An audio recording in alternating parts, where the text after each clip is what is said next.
Selon moi, si tu veux améliorer ta vie, peu importe le sens que tu prends, car tu en es le seul pilote, ce sont les petites actions et remises en question au quotidien qui feront réellement la différence.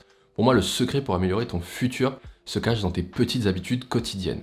Les personnes qui réussissent font quotidiennement ce que font occasionnellement ceux qui ne réussissent pas. Et le minimalisme est justement un mode de vie qui, en m'amenant à la réflexion sur comment j'utilise mes ressources, que cela soit mon temps, mon argent ou encore mon énergie, m'apporte énormément. Du coup, j'ai listé des habitudes qui me permettent de simplifier ma vie.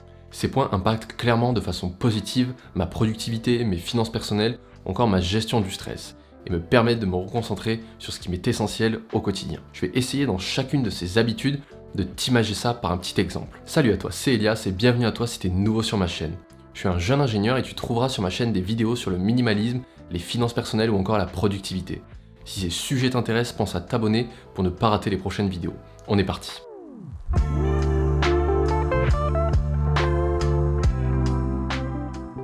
J'adore cette citation de Georges Bernard Shaw.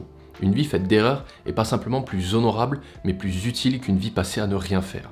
Cette citation n'a jamais été autant d'actualité pour moi. La plupart des gens, une fois leur journée terminée, que cela soit après leur travail, leurs études ou le week-end, ne sont plus du tout actifs. Ils utilisent leur temps libre pour consommer différents contenus, que cela soit Netflix, jeux vidéo ou tout autre divertissement sans fin. Ne t'inquiète pas, je t'arrête de suite. Je suis pas en train de te dire que tout ça est mal, je suis le premier à regarder plein de films et de séries. Mais j'ai remarqué qu'un des conseils qui revient le plus du côté des personnes qui ont réussi de grandes choses et qu'ils vouent leur temps libre à justement développer de nouvelles compétences et apprendre de nouvelles choses, en restant productif au lieu de consommer du contenu de façon passive. Ça peut être des choses toutes simples dans lesquelles tu débutes, tout juste comme jouer tes premières notes de piano ou encore faire ta première ligne de code pour créer ton premier site web. Mais c'est là que se fera toute la différence. Si tu commences à te concentrer sur le fait d'utiliser ton temps, tu seras chaque jour un peu plus compétent qu'hier. Et donc tu auras plus de valeur dans la société grâce à ces différentes compétences. De mon côté, je consacre beaucoup de mon temps libre sur YouTube. Très jeune, c'était devant des chaînes de divertissement que l'on connaît presque tous. Mais depuis environ 5 ans, je me forme sur presque tous les sujets qui m'intéressent sur cette plateforme. C'est pour moi une mine d'or d'informations si tu l'utilises bien. Donc voilà, essaye d'être quelqu'un de productif, peu importe ce que tu fais. Ça, c'est propre à chacun. Et focus-toi à mieux utiliser ton temps libre. Tu t'épanouiras bien plus que devant la télé. Après, je te dis pas ici de ne plus regarder de films ou de scroller de réseaux sociaux.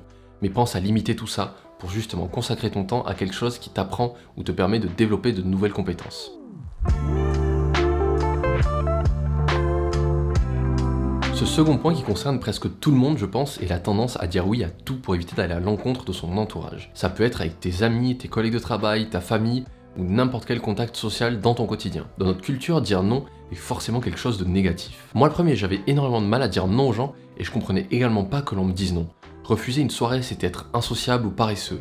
Et je finissais par dire oui à presque tout pour ne pas avoir à me justifier ou pour éviter le conflit derrière. C'est en fait un chemin de facilité pour être bien vu et satisfaire son entourage. On persiste à dire oui dans un bon nombre de situations alors que cela ne nous est pas forcément bénéfique. Mais c'est humain, on est câblé pour être un membre d'une communauté. Et ce non représente un possible conflit qui fait peur aux gens qui ne voudraient surtout pas être rejetés de leur groupe. Cette pression sociale qui te fait accepter tout et n'importe quoi va indirectement te faire dire non à quelque chose d'autre. Combien de fois tu as regretté cette soirée de trop car tu avais prévu d'avancer sur un projet ce week-end ou de faire du sport? Il faut comprendre que tu ne pourras jamais satisfaire tout le monde. Donc apprends dès demain à dire non de temps en temps, ça t'évitera de t'épuiser au quotidien pour faire plaisir aux autres. Et ça te permettra de te concentrer sur ce qui t'importe toi réellement. Un magnifique exemple symbolique du non, même s'il ne ressemble sans doute pas aux mêmes contraintes que toi à l'heure actuelle, est le jour où Rosa Parks a décidé de dire non à la ségrégation. Elle n'acceptait plus le tort qu'elle subissait car c'était une femme de couleur. Son courage d'entrer en conflit contre un système profondément raciste et de refuser une situation qui ne lui était pas bénéfique a entraîné un soulèvement derrière qui fait partie de l'histoire. Ce que j'appelle dépenses irrationnelles se découpe en fait en plusieurs types de dépenses et dans différentes situations. La première dépense, c'est la dépense dite impulsive. Ça va être ce truc où tu te dis « Oh c'est trop bien, j'achète », sans forcément réfléchir derrière, et ça va finir la plupart du temps, au bout d'une semaine, au fond de ton garage. C'est par exemple les achats pendant les soldes. Le second type de dépense concerne les dépenses confort. Ça peut être la livraison de repas qu'on connaît tous de plus en plus. Ce sont des dépenses qui vont uniquement être faites par flemme pour éviter d'avoir à faire une tâche comme par exemple ici, faire à manger. Et enfin, le troisième type de dépense est celle du réconfort. Combien d'entre nous sortent la carte bleue ou vont faire du shopping pensant que ça va servir à quelque chose? Je t'assure, ce petit remontant éphémère ne fera qu'empirer la situation au long terme. Donc apprends vraiment à te remonter le moral avec quelque chose qui n'implique pas de la consommation. Après voilà, je te l'accorde, ce type de dépense, de temps en temps c'est cool. Moi le premier, une fois par semaine, je me fais livrer à manger. Mais le piège est que cela devienne une habitude Donc fais attention, ça peut devenir vite incontrôlable et te coûter extrêmement cher au quotidien. Ce point est hyper important selon moi, car il va vraiment impacter tous les aspects de ta vie. Le but est d'arrêter de privilégier les gratifications immédiates et de penser à demain. Ça va être clairement de commencer à te questionner sur le long terme dans toutes tes petites décisions au quotidien qui, elles, changeront clairement la personne que tu seras demain. L'homme qui adore ces gratifications immédiates se fait vite piéger par ce cercle vicieux dont le cerveau aura de plus en plus de mal à se défaire. Prenons un exemple un peu extrême, je te l'avoue, pour imager cette habitude. L'homme, lorsqu'il prend un verre, puis deux, puis trois, puis finit la moitié de la bouteille, va y prendre du plaisir, que le cerveau apprécie tant. Une sorte de bonheur éphémère. Et pourtant, ce plaisir laisse vite place à la douleur le lendemain dès le réveil. Ça peut être tout et n'importe quoi, comme la procrastination, le fait de dépenser énormément pendant une soirée, ce qui était mon cas, et le regretter dès le réveil, repousser ton sport et préférer rester affalé dans ton canapé au chaud, fermer les yeux sur ta situation actuelle alors que tu ne prends clairement pas les bonnes décisions pour ton futur. Des exemples comme cela, je pourrais t'en citer des heures.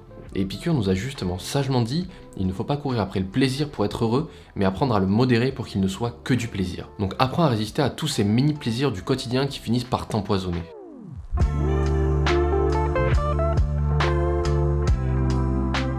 Ce point va être d'essayer d'exister au travers du regard des autres. Le premier exemple qui doit te venir en tête, c'est les habits. J'ai totalement arrêté les marques où tu payes juste pour un logo énorme pour dire « Hey regarde, j'ai un t-shirt ». J'étais prêt comme la plupart des gens à dépenser 3 fois plus pour faire apparaître un simple logo sur mes fringues, comme si ça allait apporter quelque chose à ma vie. Depuis longtemps, je m'habille de façon très sobre, sans marque apparente. Quelqu'un peut selon moi être très bien habillé sans forcément avoir besoin de montrer ses logos. C'est une relation très malsaine aux objets, car on pense devenir quelqu'un dès lors qu'on possède des objets. C'est aussi un chemin sans fin, car tu voudras toujours suivre les tendances et autres modes, et tu ne seras jamais satisfait. Donc arrête de suivre toutes ces tendances. Selon moi, recopier son voisin est clairement une erreur dans 90% des cas. Ce n'est pas car les gens font tout ça que c'est quelque chose de bien ou normal. Un exemple plus concret est pour moi les millions de personnes qui regardent de la télé-réalité chaque jour. Ce fléau qui banalise le fait d'être débile et d'avoir des comportements sans aucune morale et qui peut potentiellement te rendre riche du jour au lendemain. C'est un exemple un peu extrême, je suis ok. Et mon but n'est pas du tout d'offenser ceux qui en regardent, mais je suis persuadé que tu pourrais occuper ton temps dans des passions ou n'importe quel autre passe-temps qui pourrait t'apporter tellement plus sur le long terme.